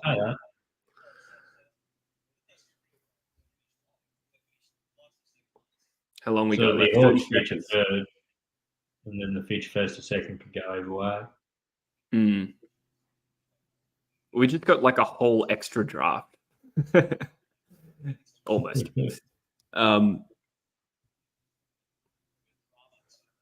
Yeah, we'll see how that plays out. Do the Hawks have any picks left next year? They should have their own future first and future second, I think. Or Carlton's future second, some combination of theirs and Carlton's first and second. Yeah, we don't know what they traded to West Coast. It's kind of much of a muchness. I'm not too fussed about whose pick we have. 6 or 1 with those two teams are both from similar. You'd imagine probably both top 6. It is what it is. Peatling done for future 2, future 3 with Giants setting future 2, future fullback. Okay, that's That's about as good as GWS could have hoped for. Yeah. I think. Stringer for 53 out of nowhere. Well done. I'm actually, don't know if Essendon should have done that, personally. Contracted. Yeah, he's one of the better players last year, even though he's a bit of a handful. They've done the right thing by Stringer, but they didn't really get much out of that. Yeah, they could have got more.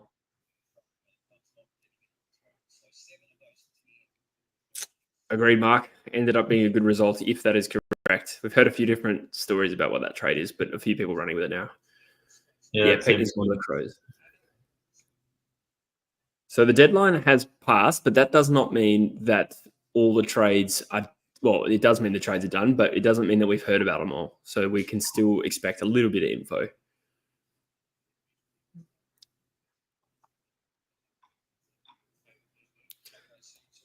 Yeah, Caleb Daniel for 25. Yeah. Decent deal there for the Dogs. So they So, hold buddy, 17. Caleb Daniel almost gone for the same value as Brady I know. Smith. Yeah. Yeah. Yeah. Yeah. At least it was the Bulldogs in both scenarios on the receiving end. It doesn't really even out. That's a bad result. Yeah. But, yeah, that was all that could really happen. Kennedy to Western Bulldogs for 38. About right value, I guess. I like Kennedy. Be really interesting to see the assessment of Carlton at the end of this. They did lose some depth and traded a 12, 14 and a future second and Matt Owies for pick 3, which is just a lot to offer. Don't get me wrong, please West Coast, but they did a deal with Hawthorn before that. If they like the draft, they're almost better off keeping 12 and 14 and having 2 jibs. Unless they really like someone. Yeah, the rumor is Finn O'Sullivan, but it's kind of an assumption just because he's Sam Walsh's second cousin. Yeah, okay. That wouldn't be a huge factor, but it could be a factor. Ross says it's not that sad to see Stringer go. Last time he had a great season, he followed up with a shocker. Yeah, fair point. Yeah, he's not the most consistent. Why the Giants being so stingy with Peatling given to the Crows already? I think that deal is done. Peatling, yeah, that's where I heard that go. Carlton lost to Kennedy to the Jogs. That's right. That's yeah, right. Future second. Adelaide giving up for Peatling, future third, future fourth. Yeah. It is actually fascinating that Peatling went to the actual deadline. Yeah. That's absurd. Like, that should have been done on day 1. Day 2, maybe. Yeah, it was like a Jack Darling-esque deal.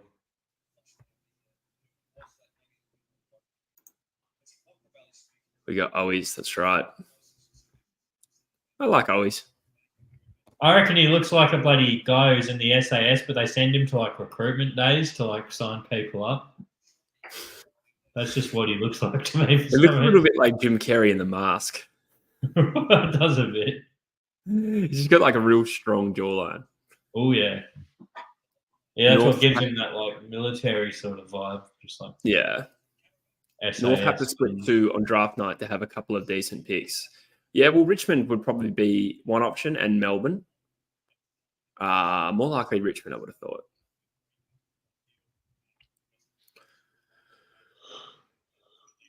Ooh.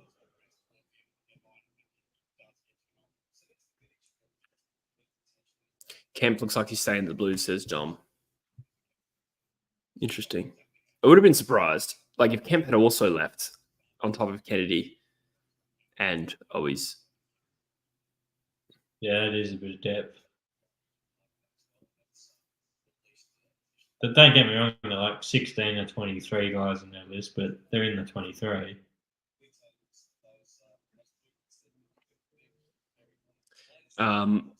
Is the Peatling deal actually done? Look, I'm going to rely on the chat. A few people in the chat said it earlier. However, the trade tracker hasn't updated.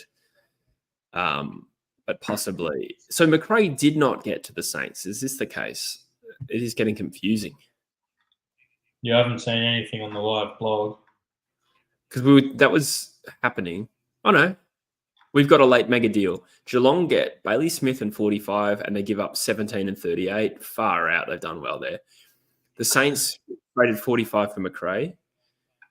The Dogs give Bailey Smith, Jack McRae, and they get 17 and Matt Kennedy. And the Blues got 38 for Matt Kennedy. Where'd you find that? That is AFL Trade Radio, and it's a quote by Cal Toomey. So that is, I think we can assume that's official. McRae did get to St Kilda. Bailey Smith did get to Geelong. Xavier O'Halloran did not get traded. He will stay at the Giants. Brody Kemp did not get traded. You wouldn't have thought Carlton would want to trade Kemp. They'd like Kemp, I'd imagine. Yeah, I would have thought so too. I'm a little surprised by that. Oh, I would have been surprised by that, sorry. McRae to the Saints. Interesting move from the Saints there, but good value at 45. Yeah. Sort of. Potentially good value anyway. It's only good value if he plays well. He's probably another Brad Crouch sort of pick up for him, so it could go either way. Kennedy did get traded Darthy. He went to the Western Bulldogs, and Carlton got 38 in that mega trade. Eagles get the Hawks picks. Hawks will have a tougher draw, and teams will have the offseason to figure them out. It's unclear which picks West Coast got from Hawthorn. I don't think that's public knowledge yet. Zector, I like the cut of your jib. Hawks won't make the 8 according to Zector. I like the cut of their jib. I couldn't care less unless you're a gentleman and a scholar, assuming your gender there, but you're a gentleman and a scholar. Well, according to my analytics, you got a 93% chance of getting that right. Maybe more, actually. 96, 94. Harry Edward concerned the best fullback in the league. Mate, I hope you're right. That would be very timely.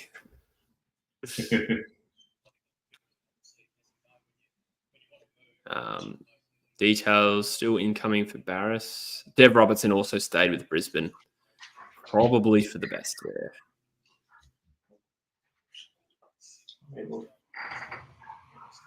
Would have only tolerated that for cheap chips deal.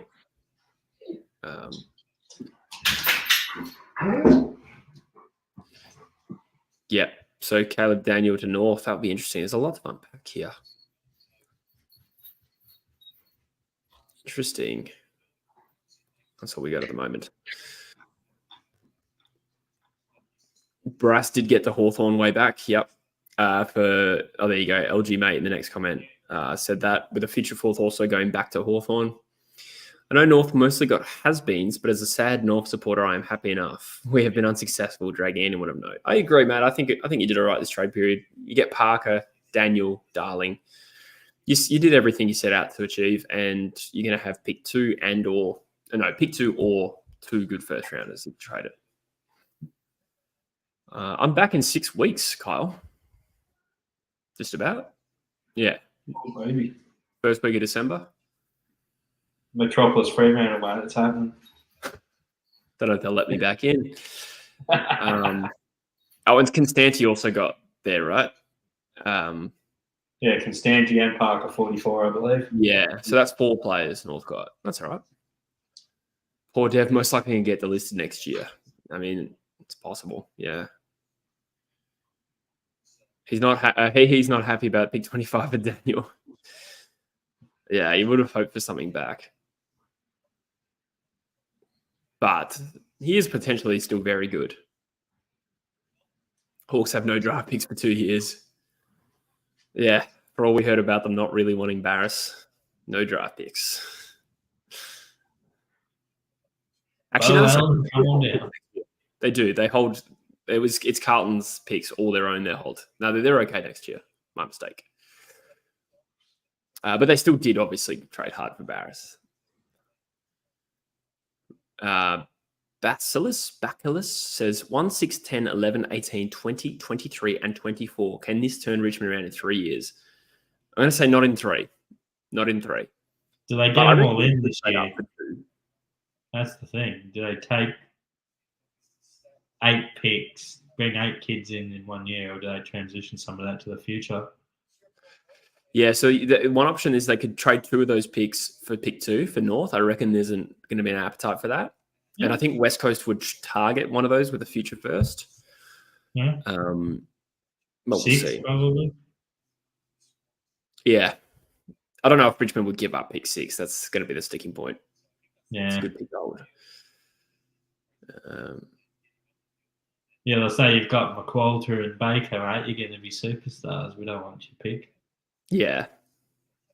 Exactly. Hawks hold Carlton's first and second, apparently. Okay, there you go. So that implies we got Hawthorn's picks. Richmond will win another flag in 4 or 5 years. I'd be willing to bet good money. Clip me. Richmond do not win a flag in 5 years. Clip it. It's good for engagement anyway, if I get it massively wrong. Like the reverse Brendan Gale. But no, I think they'll be. I reckon I'll be surprised if they play finals in 5 years, honestly. Yeah, if they draft right. Even if they draft right, but I don't think so. We'll see. Yeah, it depends on how compromised the draft is once Tassie comes in as well. Yeah. The thing is, with the modern landscape of trade and free agency, there's other ways they can get established players. They can use free agency, or they can do what West Coast did and bend over backwards and trade high draft picks. They've still got guys like Tom Lynch, even though he's a bit over the hill. There's a few big names still on their list. He's 33 next year. Yeah, he's not going to be there for the next tilt, but no, they've got some older guys still there. There's broad, short. Yeah, I think they're going to really struggle, personally. That being said, draft day will be exciting for him.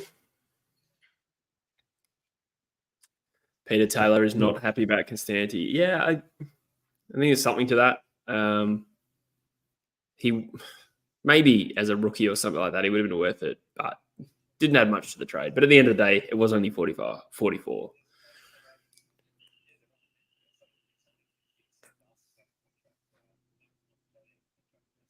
Rocco, F1, F2, F3 for Barrass. Yeah, thanks for that. Dominic's really happy with the Pies. He should be. One of the biggest trade. Are they one of the biggest trade period winners? I'd say so. Yeah. They probably got the best player to move clubs, or certainly in that top category. And they didn't pay that much for him. They paid a lot in terms of what they had, but a couple of fringe players and a future first, which they needed to get rid of anyway. I think Collingwood would be very happy. Yeah. Why Collingwood need to get rid of the future first? They got a father-son next year. Fair enough. So the downside of them trading it is not that high. Okay, fair enough. That's added context. Yeah. Who's they did that with the father-son? Dacos pick too. Hawks better hope this isn't Hockey Lions 2.0. Yeah, it's a big trade, but they do still hold picks. So that it's only this year they've traded out of Hawthorn. They still hold their own 33, I think, don't they?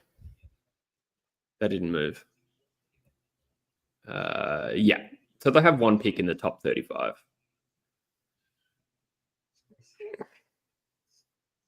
A couple of fringe players in a future first we never needed for a dual Australian. Yeah, you're right. Houston's a very good player. Frankfurt saying Richmond win 5 or 6 games next year. It's possible. But I'd be surprised if it's any more than that. I'd be very surprised, actually. I'd say 6 wins is a great season. Yeah, they're going to suck for the next couple of years, but they could, if they do everything right, they could right the ship, but they are going to suck for a couple of years at least. Suns had the best trade period, lost a bunch of picks and players they don't need to get in 2 players they do and 2 future firsts. That's a good point. Yeah. They're much better rated than they were a few years ago. And their salary cap situation's a lot better for it as well. That's not. Yeah, Lukosius and Atkins. Yeah. Leading. Mind you, I do like Lukosius, but yeah, I like him too. It is what it is. Yeah. He was always a flight risk, I reckon, from the outset, Lukosius. Yeah.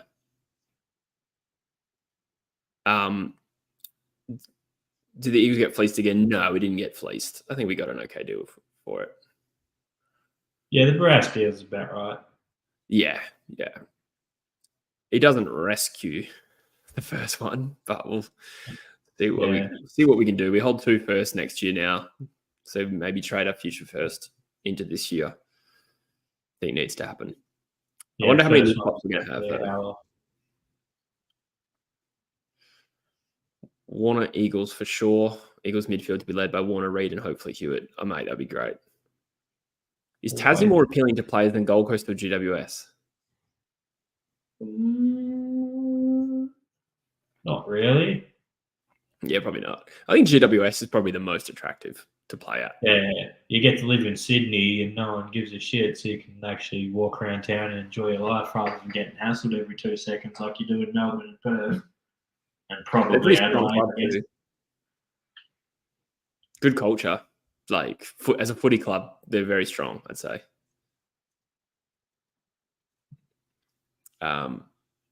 Is Elijah Hewitt your favourite player? I don't know if he's my favourite. I've got a few favourites. I like Marek and Hewitt probably out of the young group, probably.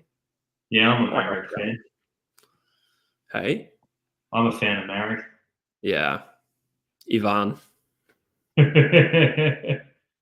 I did love him in the day, to be fair. Purely aesthetic reasons.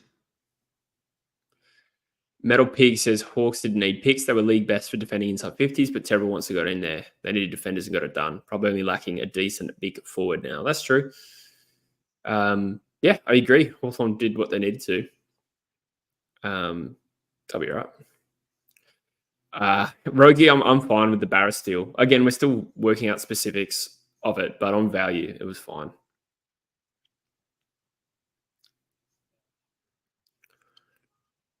Can you give me a convincing reason the Baker and Owies trade was so bad? So I've done 2 videos on this on True Eagle.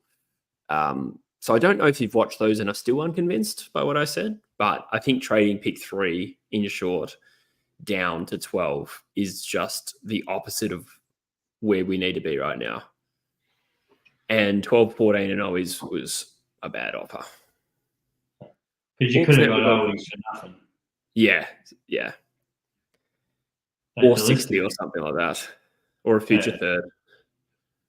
Well, they delisted him. You guys are picked 2. He wasn't formally delisted, but had no one traded for him, he would have been delisted.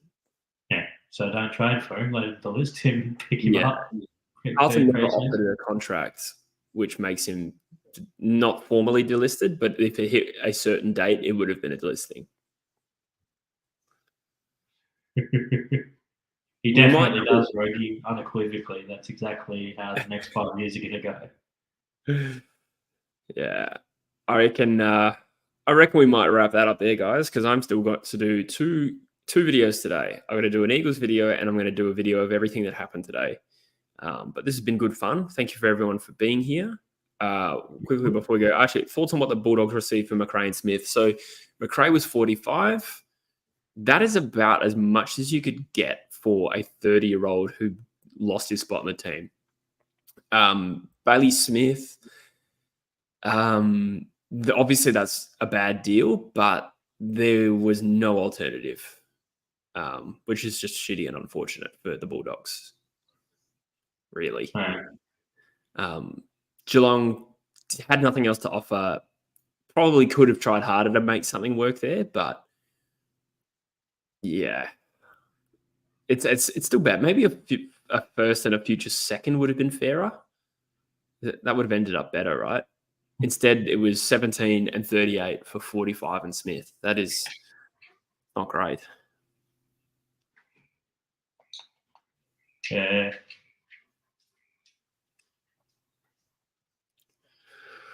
All right. Sounds good, Rogie. Absolutely. Yeah, guys, I'm going to do a trade period deadline review pretty soon, so we can talk more in depth about this. I still need to really also go through everything that happened in the last hour and digest it. But Busher, thank you for being here. Any last word? That sounds like I'm going to kill you. Nothing in particular, but it was a quiet one for my team, and I haven't really followed it that much this year, but I'm happy to get Try Bolton through the door, I guess. Yeah, that's it. But thank you for being here, guys. Eagles having the biggest howler of the 2020s. Oh, that was Molly Weasley levels. Oh yeah. But yes, How thank you dare everyone for you being. steal that pick? Cool. Take care, everyone. Disgusting. We will see you in the Matt next one. Clark is facing an inquiry at work. He better It is do. entirely your fault.